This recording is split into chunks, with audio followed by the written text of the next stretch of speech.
एक और बहुत बड़ी खबर है, और यह खबर अमेरिका को हिला देने वाली खबर है।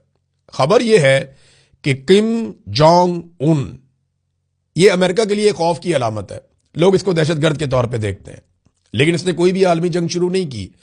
इसने दुनिया में किसी को एटम बम नहीं मारा, इसने मुल्कों के ऊपर कब्जे नहीं किए। लेकिन शुमाली कोरिया के अंदर डिक्टेटरशिप है, लोगों के ऊपर बड़े मजालिम होते हैं, यह भी एक बिल्कुल दुरुस्त बात है। शुमाली कोरिया के अंदर इंसानों की जिंदगी अजीरन है। वहां पे किम जोंग उन, बड़ा अजीब सा नाम है, ये वहां पे हुक्मरान है, और ये बड़ा जालिम आदमी समझा जाता है अमेरिकन की नजर में। इसके पास जो हथियार है, ये पूरी दुनिया पे अटैक कर सकता है। इसने दुनिया के बेहतरीन मिसाइल बनाए हुए हैं, इसके पास एटमी सलाहियत है, एटम बम है इसके पास, और इस आदमी के बारे में यह खदशा रहता है कि यह किसी वक्त भी लड़ाई कर सकता है। अब हुआ यह है कि शुमाली कोरिया और जनूबी कोरिया का एक पंगा चलता रहता है। जनूबी कोरिया को अमेरिका सपोर्ट करता है, और शुमाली कोरिया जो है उसके पास खतरनाक हथियार है।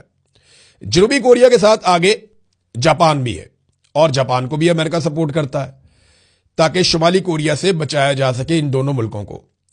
अभी जो लड़ाई हुई है इसराइल को महफूज बनाने के लिए, जब अमेरिका के सारे रडार तबाह हो गए मिडिल ईस्ट में, तो अमेरिका ने जनूबी कोरिया, जो अमेरिका का इत्तेहादी है, जिसको अमेरिका बचाना चाहता है शुमाली कोरिया यानी किम जोंग उन से, तो वहां से अमेरिका ने रडार के सिस्टम और जो एंटी एयर डिफेंस का पूरा उनका सिस्टम है वो वहां से उठाए, और वो सारे शिफ्ट किए इसराइल की तरफ, ताकि कम से कम इसराइल को बचाया जा सके, क्योंकि यहां पे तो खित्ते में जंग नहीं लगी हुई जनूबी कोरिया में।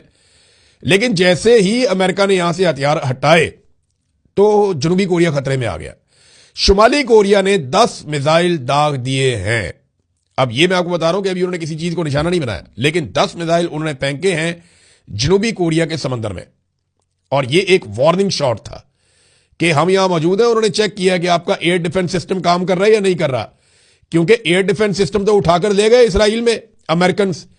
तो अब शुमाली कोरिया ने इसको एक अपॉर्चुनिटी के तौर पे लिया। उन्होंने कहा चेक करते हैं इनका सिस्टम काम कर रहा है या नहीं कर रहा। उन्होंने 10 मिसाइल फेंके बैलिस्टिक, और वो 300-400 किलोमीटर का फासला तय करके समंदर के अंदर उस वक्त गिरे जिस वक्त अमेरिका और जनूबी कोरिया की बहरिया वहां पे मशकें कर रही थी। यह है जनाब कहानी। तो कहानी में एक बड़ा ट्विस्ट आया, सिचुएशन जो है वो एकदम मूव की है, और ये ईरान को एक अजीबोगरीब किस्म की इसमें सपोर्ट मिलेगी। अमेरिका अपने हथियारों को लेकर जाता है मिडिल ईस्ट की तरफ, तो उसके दूसरे इत्तेहादी जो है वो वल्नरेबल हो जाते हैं, उनको मार पड़ती है। और अगर हथियार उठा के वहां लेकर जाता है तो फिर क्या, कहां से उठाएगा हथियार?